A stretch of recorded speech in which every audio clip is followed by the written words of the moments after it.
Okay, so we started the recording, and I can see that Armaghan is also joining us. So while she's able to connect, I'll start by briefly introducing the three amazing speakers that we have.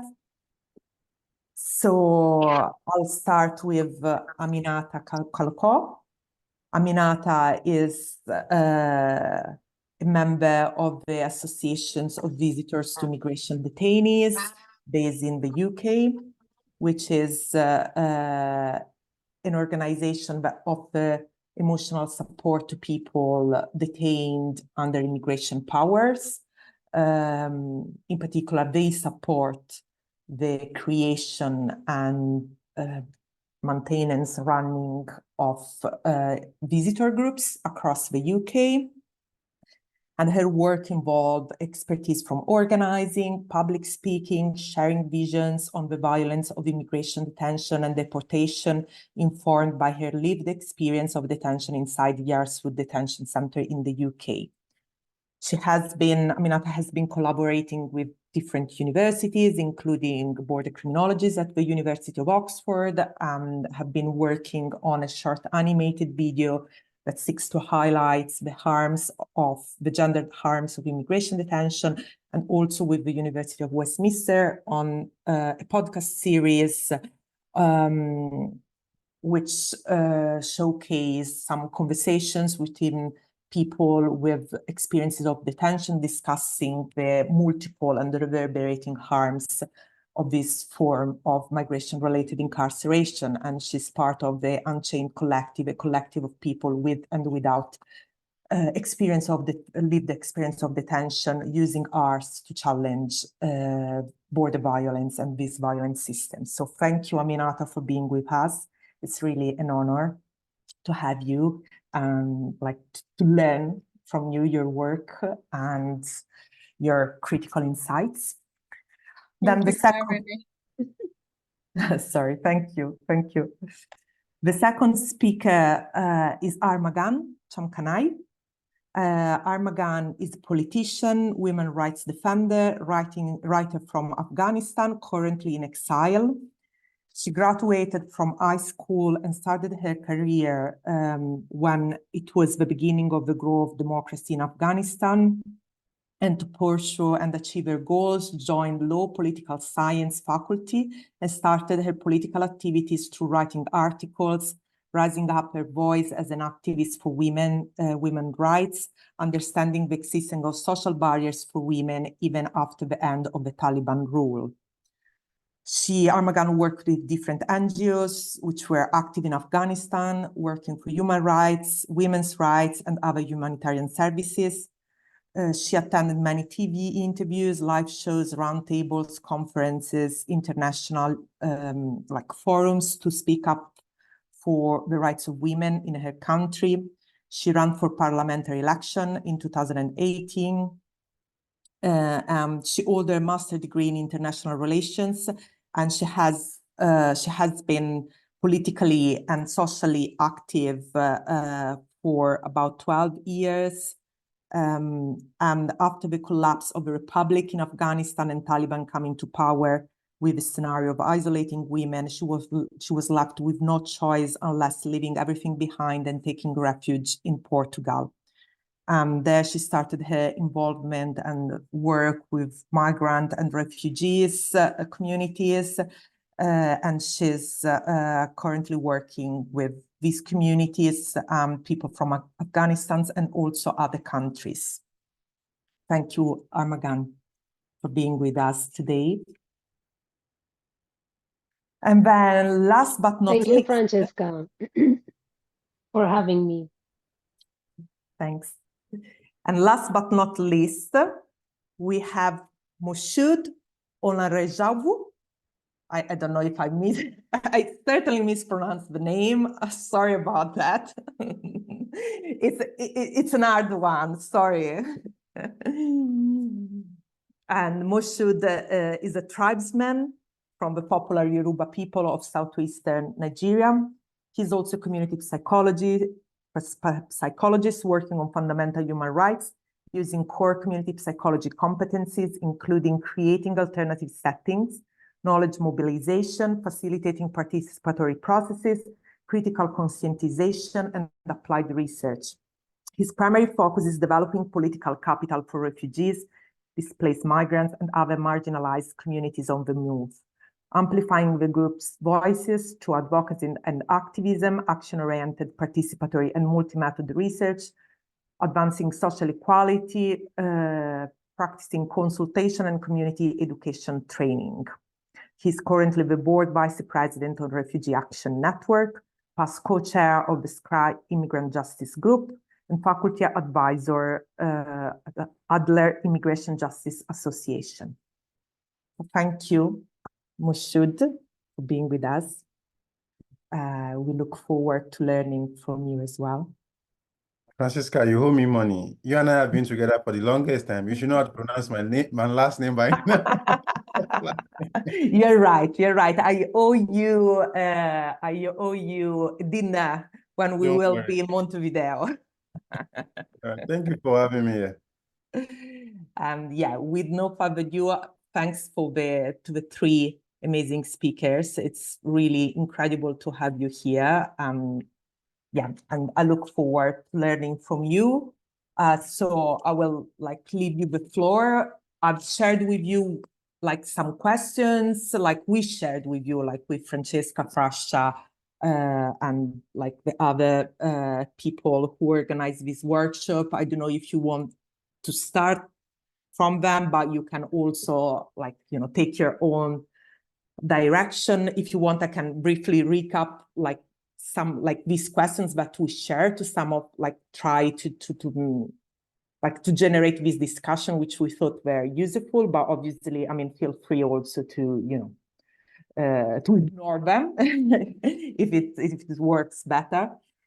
So the first question was, how did you end up being involved in migrant justice work and struggles? And if you can talk a little bit about the work you're doing and you are involved in, and what are the key issues at stake. So maybe we can start with these two, and then maybe we do a second round with the second two.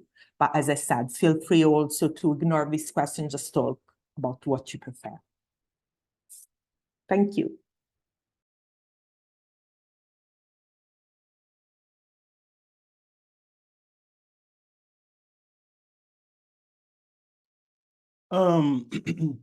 I have a slide, right? I was trying to capture the question in some kind of different context. So I kind of create a couple of slides, especially around what I'm working on right now. So if it's okay, I can share the slide real quick, but it means that I have to run through the slides, and I don't know if that's going to take away from other people's stuff. But if there's a need for me to stop, let me know, and then I'll stop, and then you know. Thank you. Yeah, for sure. I think I enabled you to share your screen with us. Okay. If not, let me know.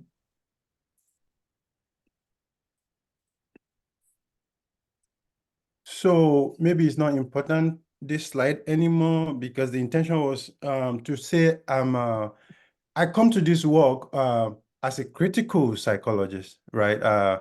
It seems like if I'm not criticizing the government, the political system, I'm not doing anything right. If you see what critical psychology does in this box, you see it covers almost all of the domains of psychology, right? So it enabled me to do systemic inquiry, empowerment intervention, community education, political advocacy, post-settlement growth. This is when I do direct work with refugees themselves, sort of strength-based push for them to climb the ladder, to use their voices to do this work. And that's been the bone of my contention. But what I wanted to do was the way I've been thinking about my work right now is around these necropolitics and necroviolence. This concept was developed by Mbembe. It is the idea that nation state, the power of the elite is kind of colliding, and we're creating death ward for migrants, no matter where they are. It's like there's no solution in place immediately. People are dying. the desert, the sea is swallowing people's body and we don't have account of it. We don't know where they are. And when people finally get here, the system that is set up is not even adequate enough. So it means that constantly we have to kind of keep re-engineering, at least among us that are doing justice work, we have to kind of keep re-engineering the kind of system, different system to help people socialize, get better mental health and all of that. So I brought these two things up to say, this is the way I've been thinking about the crisis in immigration now, because the debt, everything is happening and it's causing more debt in that sense. Another concept that I'm working on, I'm thinking about this is the state capture, Even though government has a lot of system that is developed to help, but at the end of the day, many of them is to the beneficiary of the system, of the government, not the refugee, not the people themselves, And we've seen this in so many situations where, the one we just have in Chicago is a new phenomenon we call bus migrant. It's never part of the immigration system. So when migrants arrive at the border, we are now shipping them illegally, transporting them into the mainland. And that's something we should be fighting in terms of that is illegal traffic of human beings. Let's not even talk of them as migrants now. But again, nobody is seeing it like that, except some of us that are fighting the fight.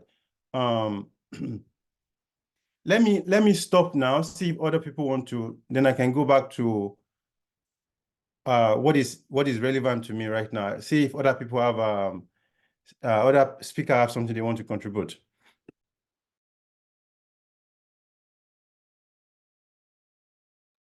Thanks, Moshood. Okay. Thank you for having me. With regards to the question, so in the first place, how did I get into the type of work I'm doing right now? As Francesca said earlier on, I have got experience of being detained in a UK immigration removal center. And for me, one of the things that triggered more so, okay, being detained is one, but one of the things that triggered me more was kind of like the sheer hypocrisy that I saw within the system. Because coming from an African country, being colonized by the UK, you kind of growing up, you kind of look at the UK as role models, the role model for us. And just like you would see your parents, maybe your teachers and your managers and things like that as role models. But then again, you kind of ask yourself again, who is a role model to you?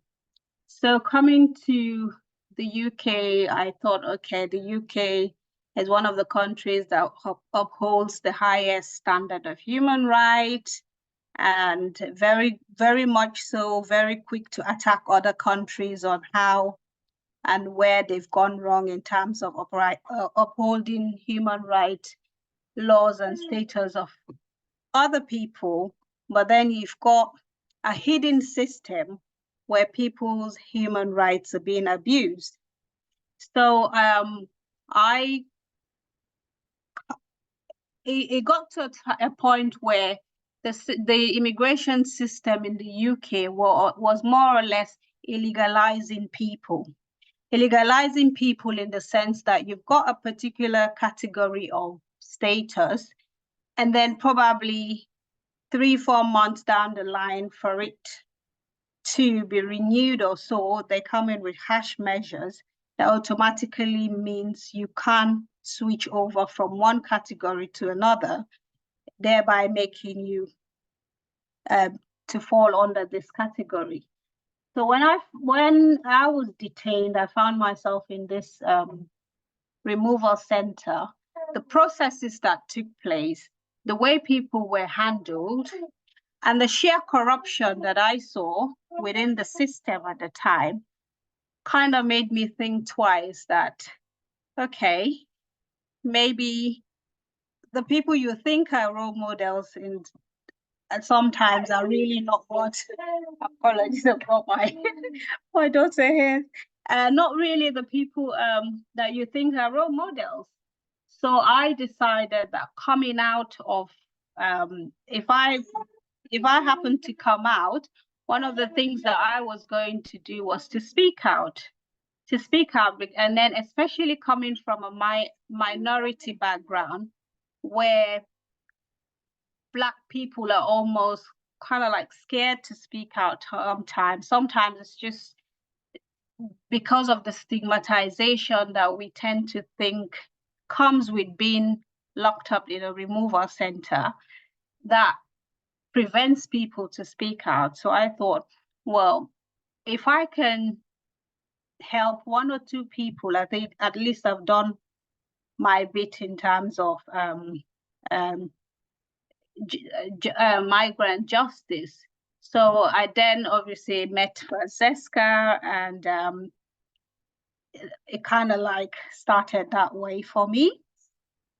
And with the job that I do, like Francesca said earlier on, it's very important that when people find themselves in these centers, they have people that come in and offer emotional support. Because with the UK system, it is more like a strategy where they take you from one side of the UK to another side of the UK. So it's almost like trying to cut some sort of contact with the outside world.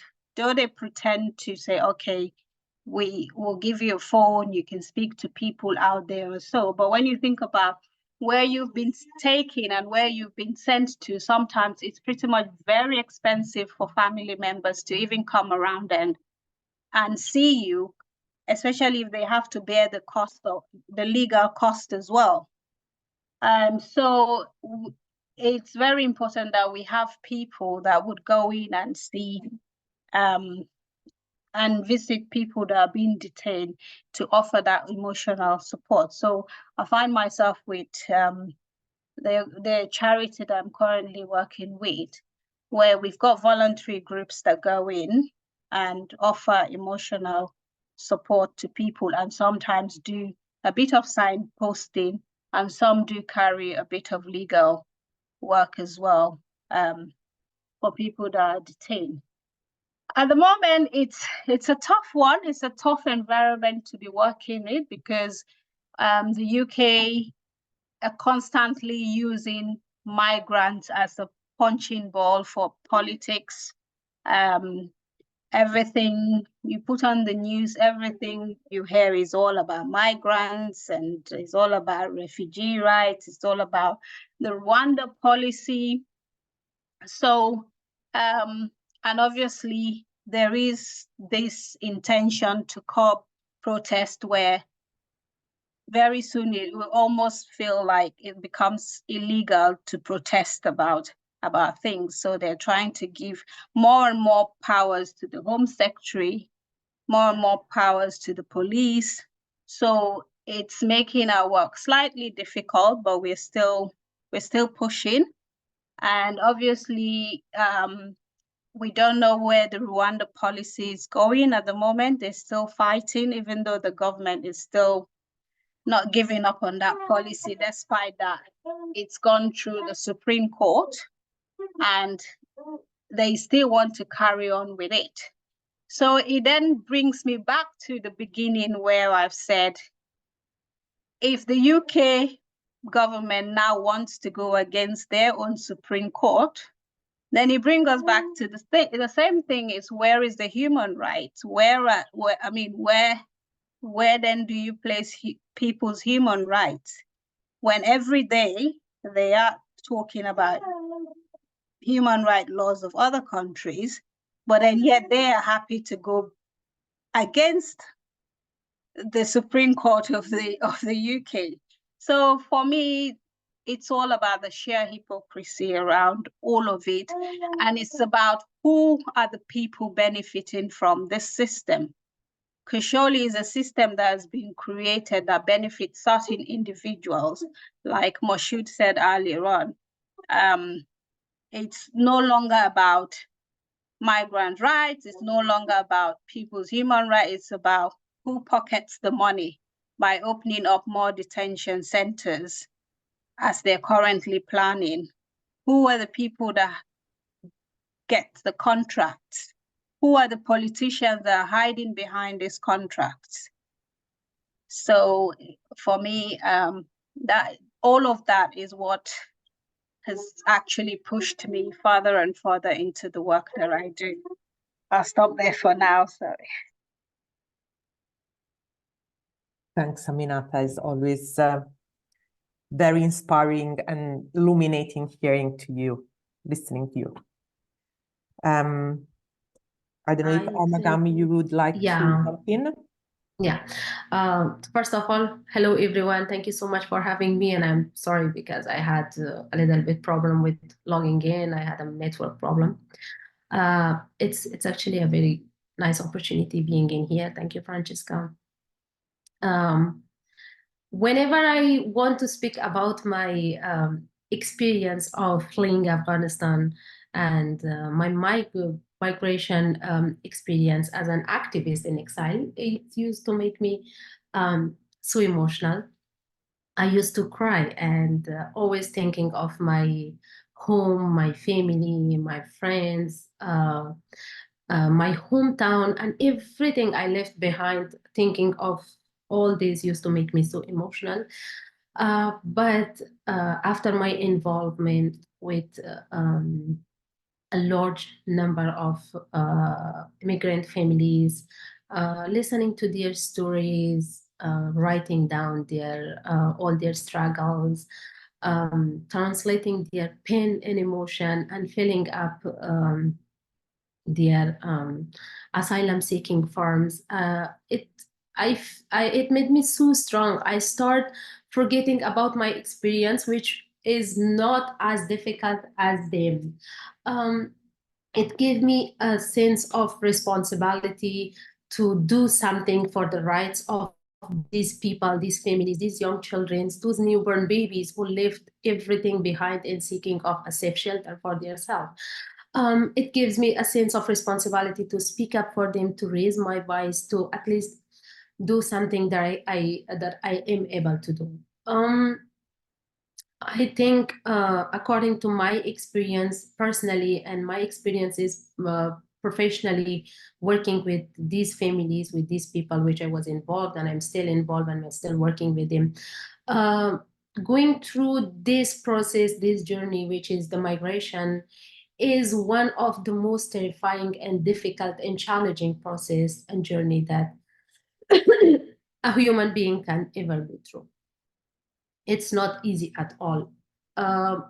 When it comes about the fleeing your country, leaving everything you have behind, and it's all about seeking a safe shelter for yourself and a better future for your kids. Although they know everything about whatever is going to be happened when a family decides to cross the borders illegally to seek a shelter for their next generation. It's not a decision that they make it like blindly. They don't know about nothing. It's not the way that they don't know about the struggles, the violences, the tortures, and the detention. They know what's coming up. They really know how cold the Bayokoho Mountains are. Bayokoho Mountains are actually one of those coldest mountains and the middle of the place where most of the migrants, they are coming from Afghanistan through Turkey. They cross this place and a large number of them cannot survive this place. Most of them are women, pregnant women, newborn babies, kids, children, and elderly people who could not survive this cold weather. And they really know about all the possible challenges which is going to be happened on this way for them. And also they know about it that in case they make the slightest mistake while crossing the ocean, how could the wild and merciless of their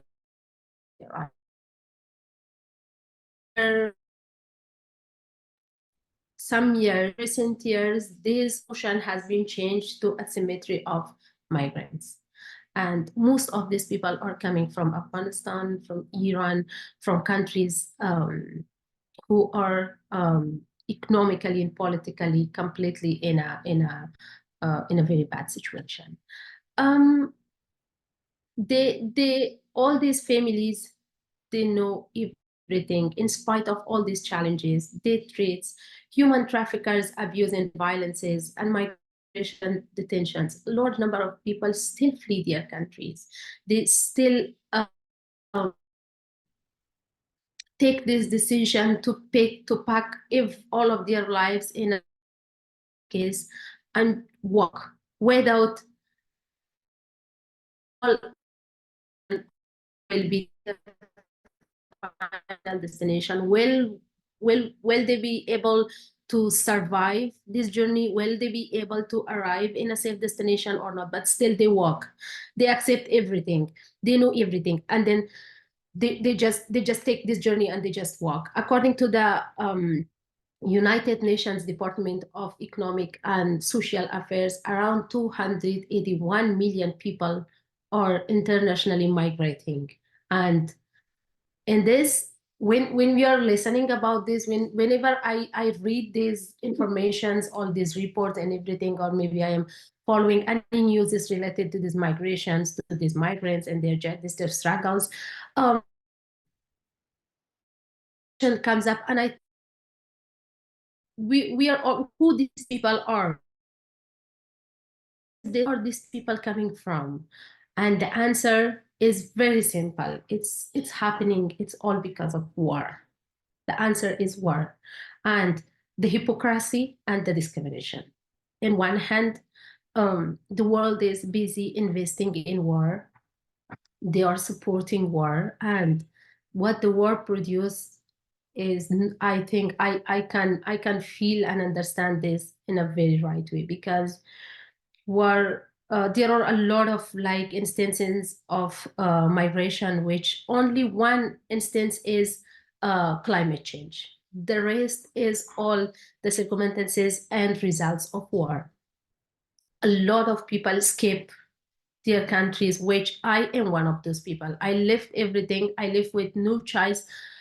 I remember that this going to any of other countries was never one of my choices or my ambition. I was so happy with the intention of serving my people, working for women in Afghanistan, and everything was so good. Still, we did not have a stable country.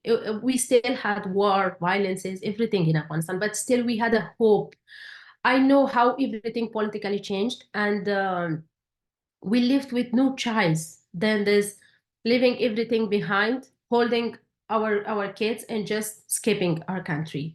And when I arrived in Portugal, suddenly I felt like how difficult the life could be. I mean, suddenly you find yourself in a place that you do not know anyone there. But it all happens in the world because of war, and the world is busy supporting this war. They are investing in this war. People escape because of the human rights violations, because of the persecution, because of the gender violences, and they do not feel safe anymore in their own places. So at this situation, they have no other choice rather than leaving everything behind and just stay. Only when we follow up any kind of the reports, documentaries, everything published about migration it's only one instance, which is the climate change. It makes the people to leave their country, but most of the instances which causes this migration is these violations, work opportunities. Also, they're trying their best to go to any place to at least they are working. They're trying their best to find a work opportunity to at least to feed their kids. But what the world is doing, they are imposing. In one hand, they are supporting, they are investing in war. In other hand, they are not allowing the most neediest people to in a place.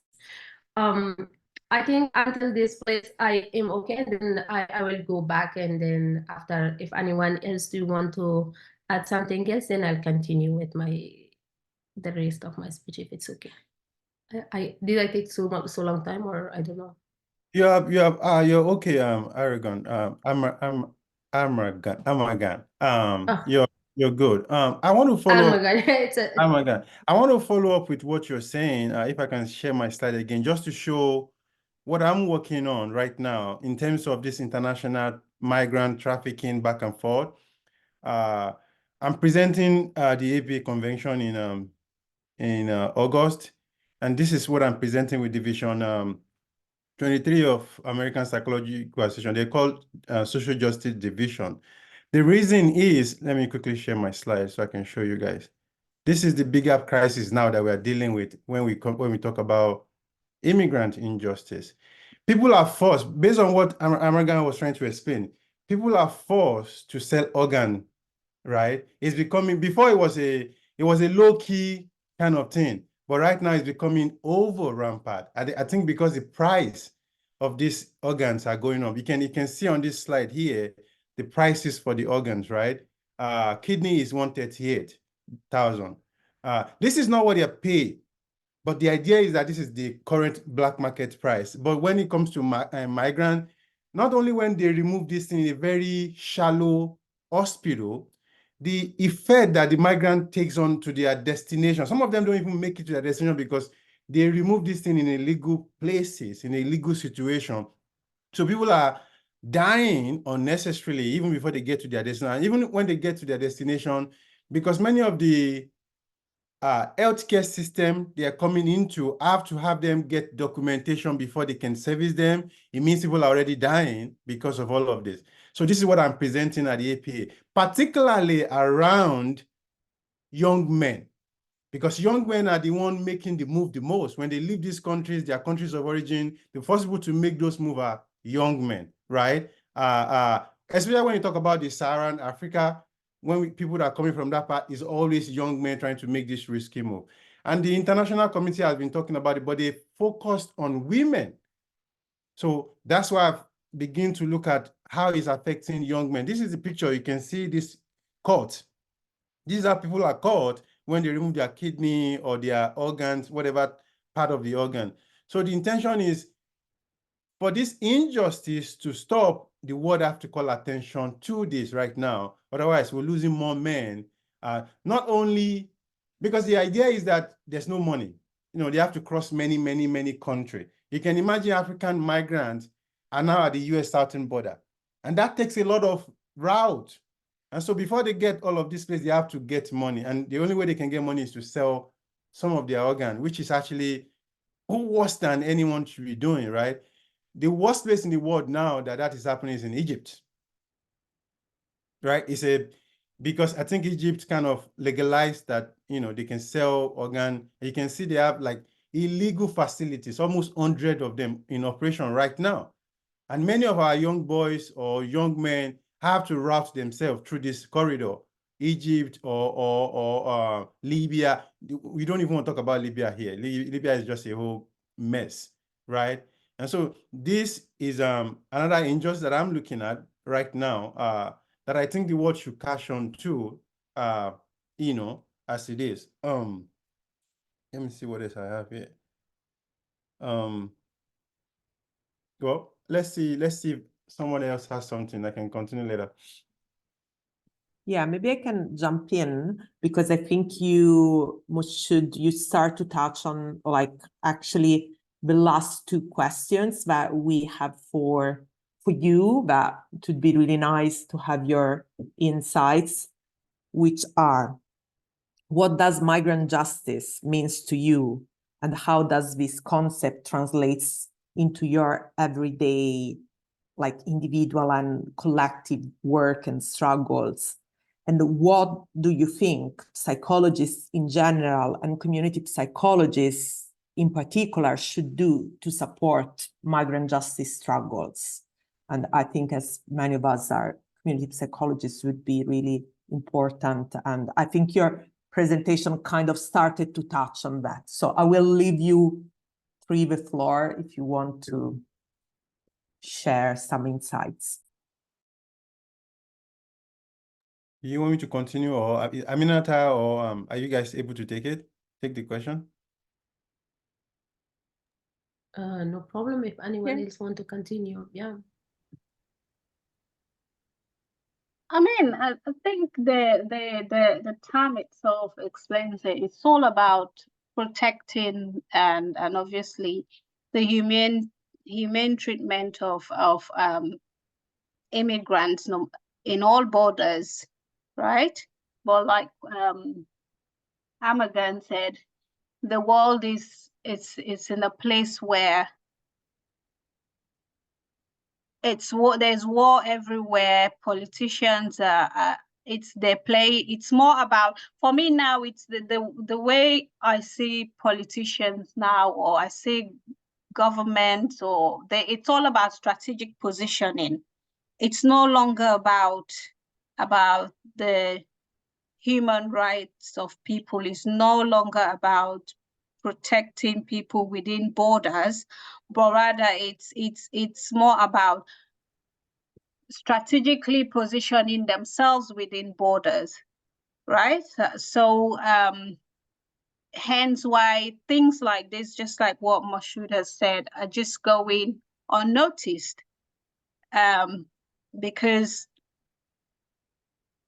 they're no longer talking about what is affecting mankind. They're no longer talking about all of the necessary day-to-day things that would enhance life in general, but rather it's more about where do we strategically position ourselves, and where do we then create some sort of a destabilization where we then have the opportunity to sell arms.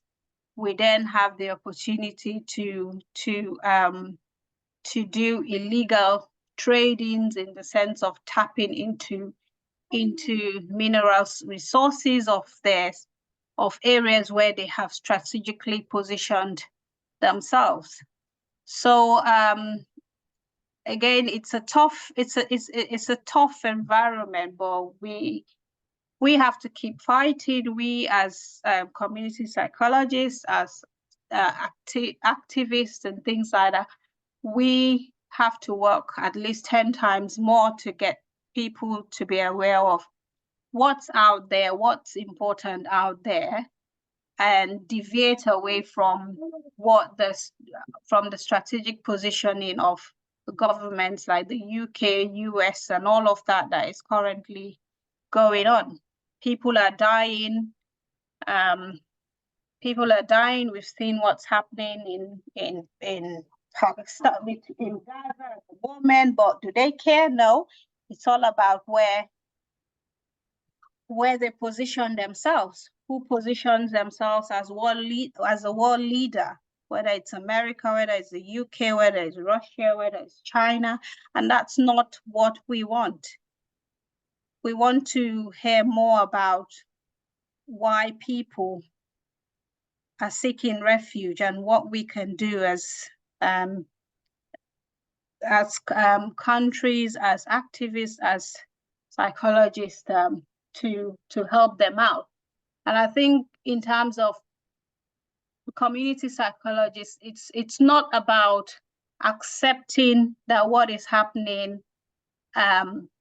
is bad, it's wrong in closed doors, but rather it's about speaking out. We need to speak more, because with the work that I do, we come across people that in closed doors would accept that the system in itself is bad, would accept that the way people are being treated is wrong, the way mental health issues are being recorded is wrong. But these are things that are accepted within closed doors. But do they actually stand out there and say, this is what is happening, it's unacceptable, we need to do more? So I think, yeah, we are trying, but I think there's a lot more that could be done. I think if we think about it in the larger frame of the global space, You know, we already know the global liberalism is dying, right? There's a conflict there somewhere. We have 64 countries going to election cycle right now. And that's going to displace more people for sure, because many of the elections are in a repressive system environment. You know, so if we're asking directly, what can we do as psychologists or as community psychologists, not much, even our expertise in health and mental health. It's more of how can we get more into policy making space, right? I don't think a lot of us do that, but that is where the decisions are made that is affecting our people. How can we be a part of this decision-making process? In the US, for instance, we know immigrant justice is being rooted in sort of racial struggle in the US. You know, it's part of the process. Historically, Black people were used for slavery in this country. And that's never, the dynamic of that is not different from what we have in terms of when immigrants come into the system here. So in order to be able to help people realize or live a sort of a better life, we have this expertise have to get involved with where they're making this power policy change decisions. Otherwise, people don't care. Even I have a feeling a lot of them don't understand what I just said when I said liberalism is dying. That's why we have a lot of conflict with democracies all over the world. You know, you've seen what happened in Africa recently where we have a lot of coup d'etat.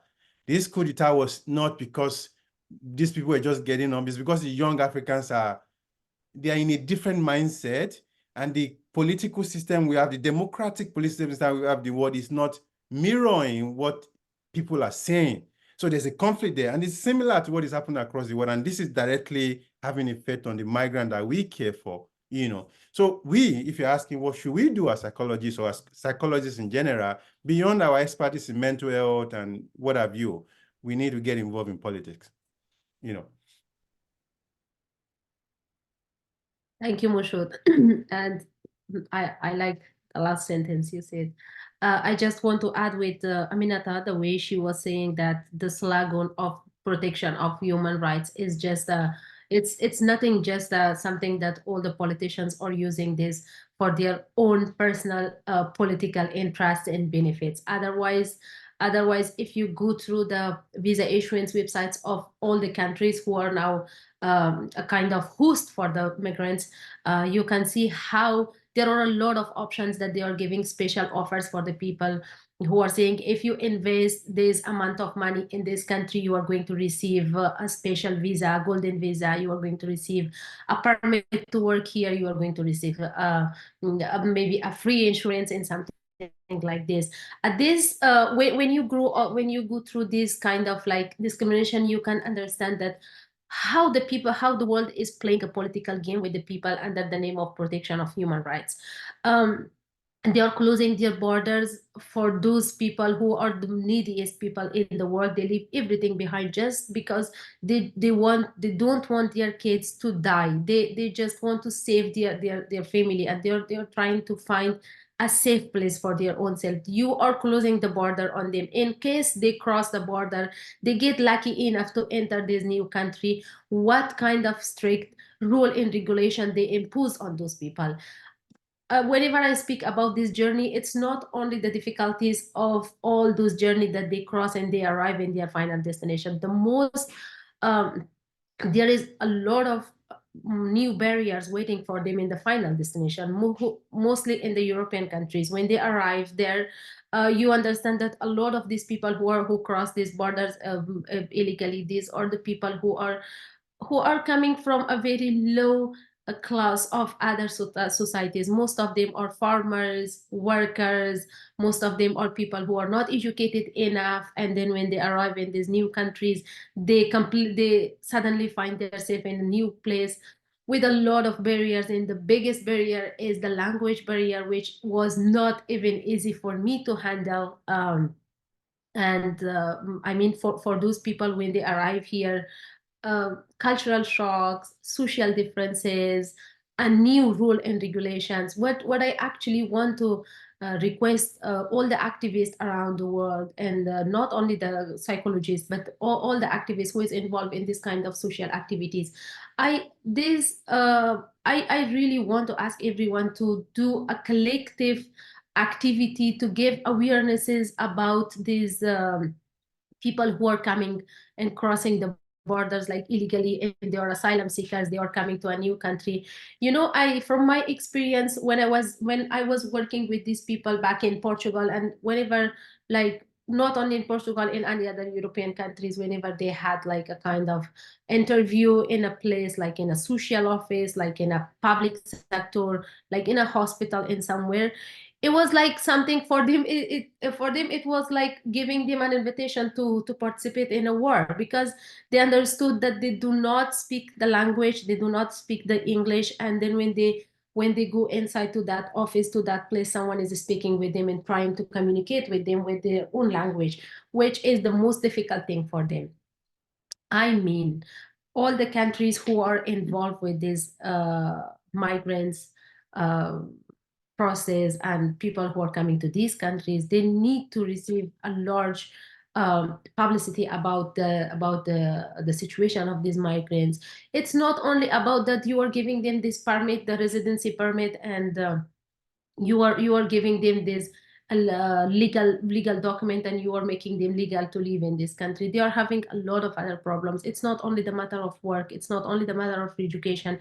There is a lot of other discrimination that they are facing in their daily lives. And I was dealing with these refugees back in Portugal, who I was working with them.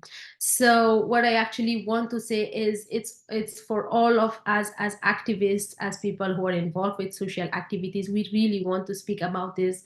We really need to give awarenesses.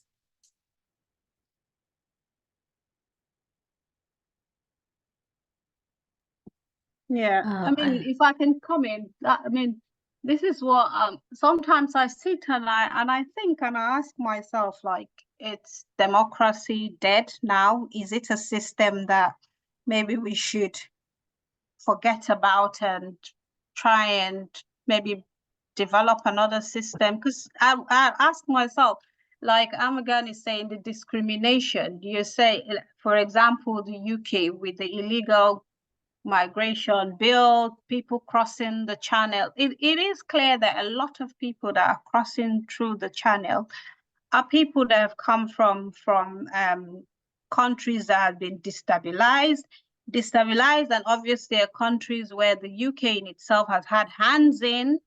For example, a lot of people that cross through the channel are Afghan people, and some of them, when they come through, they've got proof to show that they have acted as interpreters for the UK and things like that.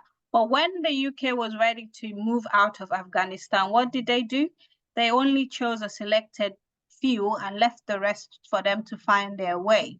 So how can someone like that then make their way through the crossing, and then you decide to say, okay, in this case, we're going to send you back to Rwanda as they're planning, without actually sitting back, taking a step back and saying, hang on, we have to clear our conscience. We have to actually sit back and think about our role in Afghanistan and how we have failed people in these countries with the way we withdrew our forces from Afghanistan, and the fact that we've actually left vulnerable people out there who have been helping us in pursuit of whatever it was that they were pursuing. Because sometimes this war, you tend to wonder, are they actually pursuing the right agenda, or are they actually tapping into resources that are otherwise meant for people, for the local community there? So there's a lot to think about. There's a lot to, I mean, it's sometimes I do get pretty annoyed. And then you create this categorization of people crossing automatically breaking a law. We send them back to Rwanda. But if you can get yourself on a plane and come here and seek asylum, that you are a different category. No, they're two same people trying to seek refuge, just that probably one has the means to come in by air, and the other one, the other means of coming is through crossing. So it's just, again, it takes me back to the whole sheer hypocrisy of the system itself. Yeah, yeah. I'm agree with you, Aminata. When overall, this immigration, this refugee has been changed to a very big crisis around the world globally. But when it comes about Afghanistan, it is a completely different concept. And if you want to speak about what people are now going through, how the world is playing with them politically, it will take days, nights, months, and then nothing will be finished. So yeah, I'm agree with you. Thanks a lot. I don't know if Moshood, you wanted to jump in before we open the Q&A? I was just also going to agree with Aminata, but more so to say democracy, the Western style of democracy is what I think you're describing, and we're forcing it on the rest of the world, and in a way that's a conflict by itself, right? Because the Western democracy, people for the people, does not work in my own country of Nigeria, for instance, right? There's a political elite that lead the country. It's not a distributed kind of equality. So that in itself is taking a lot of effect on our people. So I'm also agreeing with you, but yeah, let's open it and see what people have. Maybe we can. To be fair, I also asked, even the Western democracy seems like it's crumbling at the moment. It is. That's what I was. That's what I was referring to by the liberal. It is because the algorithm economic that we have now is not in alignment with the kind of liberal democracy, right? Liberal democracy is about for the people, by the people, and all of that kind of stuff. But what we have now is algorithm making determination for majority of the people, and that's misalignment of ideology. Technology speak more, to our bodily fluid, to our bodily physiology than even the liberal democracy can speak to. So there's a lot of conflict in that relationship that I think, I don't know if it's not a one-person thing to do, right? It seems we have to go back to a lot of what has been said before. You read book by Toni Morrison, listen to what Fela says in the past, listen to what Bob Marley say. You can tell that these people have said, they've seen these things coming, and this is where we are right now. So it's not like it's strange that we're here where we are. Thanks a lot. So maybe I'll stop the recording here so that we can have an open Q&A like without any constraint of the recording. But first, I would like to really thank Aminata, Armaghan, and Moshood for sharing with us their insights, experiences, knowledge, and it's been really, really, really enriching to listen to you. So thank you very much.